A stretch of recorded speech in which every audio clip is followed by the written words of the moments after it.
Okay, can you talk about that a little bit more? Sure, sure.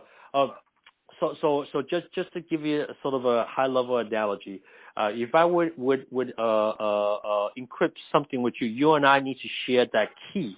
If we do not have the right key, we cannot decrypt the packet. And if John comes in and Bob comes in, Stephen comes in, and Judy, and so on and so forth, now you see that key is going to be not just one key, you got very different set of keys. Maybe John and Judy have their own set of keys, and then maybe Bob and Steve also have another set of keys because they want to communicate to each other across. And if you see how that might get to multiply, you see there's going to be some issues and challenges with the key. And last thing, not least, let's just say if Bob leaves the group, or Bob is not friend anymore with John, that key needs to be changed, and whatever the discussion may need to be rekeyed. So therefore, you can see how easily the key management or can become a nightmare if you don't have a right solution. Especially when you talk about an online banking application. I'll put a little bit more of a scenario in that. We have on a very high level of a mobile banking platform. The mobile banking platform, it sits on the front end sits on AWS. The back end is actually talks to the Oracle database in the cloud. As per PCI regulations, we need to back up every transaction on this mobile platform to on-prem. So picture this of 3 points of a triangle.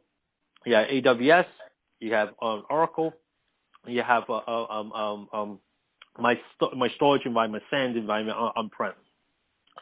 Each one of these applications itself has this, like I mentioned before, is a encryption in use, right? In use in the application, and of course, when AWS goes to Oracle retrieve data, that is also being encrypted back and forth. So Oracle and AWS has a set of encryption keys, as well as Oracle talks to what's on my prem, my storage on prem. There's also a set of encryption, as well as AWS talks to my platform on prem. There's another encryption key. So you got 3 different types of encryption keys just for that environment. The reason why is because for a couple of things. If one key got exposed or breached or what have you, you're doing compromise your entire infrastructure, entire application. More so the fact is, if any one of these and you want to swap out, today I'm using Oracle, tomorrow I could maybe using Azure or some other database application, or moving the data back on-prem, I have the ability to do so without having switching keys around for any one of these components. So basically for security, for flexibility, as well for convenience. That's also for me is basically not just one set of keys that covers all of them. Basically, I need to keep track of all these keys. And last thing but not least, we also have a mandate, the fact that we need to change these keys every quarter.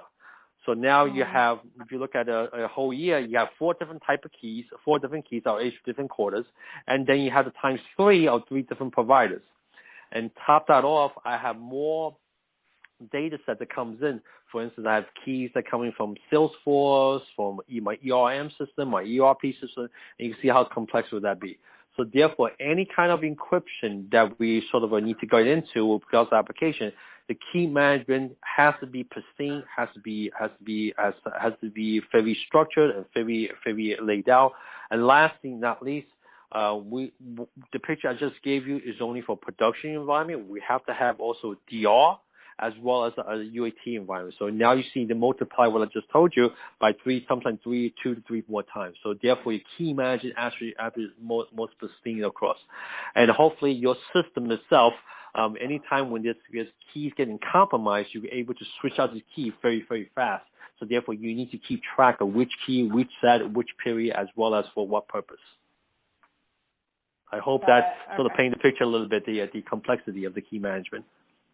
No, that's really helpful. And so it sounds like you get keys from native application vendors, but you manage them yourself. You don't use a third party to manage them. Is that right? Yes, we do. Yes. No. We cannot manage it ourselves. We use a third party, and we definitely need a third party to manage this key.